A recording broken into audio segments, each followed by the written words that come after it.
We love you. I want to acknowledge that in the procession, the opening procession, I was joined by freedom fighters, resistance warriors, folks that are committed to every day making our city, our state, our world a better place. I want to acknowledge Dee Friday, the mother of Colby Friday, who was murdered by the Stockton Police Department. I want to acknowledge Yolanda Banks Reed, whose son Shalim Tyndall was murdered by a BART police officer. I want to acknowledge Alicia Ramos, whose brother Angel Ramos was murdered by the Vallejo Police Department. I want to acknowledge Barbara Das, whose son Dewan Armstrong was murdered by the Alameda County Sheriffs. I want to acknowledge Talani, one of the moms for housing. I want to acknowledge Carol Fife, tireless, fearless warrior organizer in our community. And I want to acknowledge the co-founder of the Anti-Police Terror Project, Terha'a.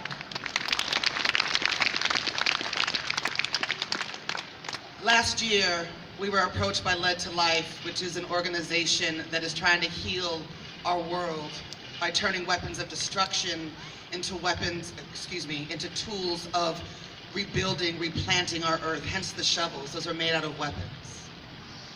And they wanted to bring a blessing to our community members, our family members, our loved ones who've been touched by violence, and to try to use the ritual of healing for transformation. And the recording that was played was the prophecy that we spoke into existence together last year. We have to affirm the world that we want to live in, right? We've got to affirm it in all of the ways we can affirm it, with our voices, with our bodies, with our dreams, with our spirit, with our actions. We have to affirm it. And what more powerful day to affirm it than on the day where we celebrate the legacy of Dr. Martin Luther King Jr., and not the whitewashed legacy of Dr. King, but the real legacy of Dr. King, who was a warrior and a freedom fighter who believed in direct action and shutting things down and putting his body on the line for his people. They had to whitewash his legacy. You know why? Because when we are empowered, emboldened by the real spirit of Dr. King, they're in trouble.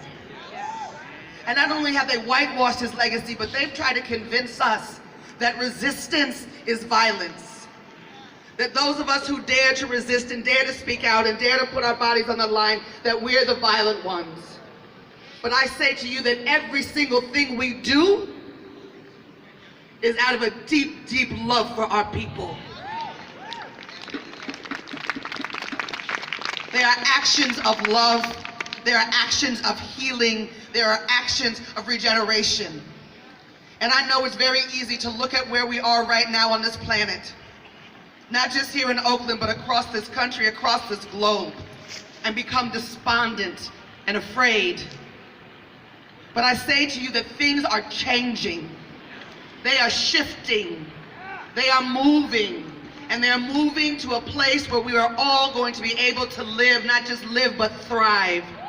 They are moving to a place where we will not have police and prisons as our definition of public safety. We're moving to a place where we will not have unarmed people gunned down by militarized law enforcement. We're moving to a place where everybody will have housing and clothing and the health care that they need.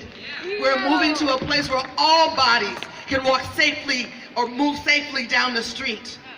I believe that deeply. If I didn't believe that deeply in my heart, I would have sat down a long time ago. But I see it. I see it happening. I see change happening, both in our consciousness and in our spirits, but in the material world, I see it.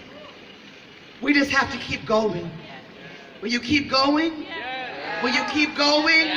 Will you keep going? Will you keep going? Will you keep going?